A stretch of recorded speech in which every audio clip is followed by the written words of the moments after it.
Susunod po sa photo ang mga naglingkod sa banal na misa.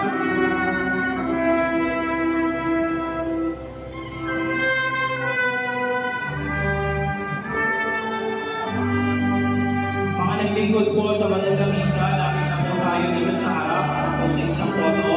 Sama-sama na po tayo.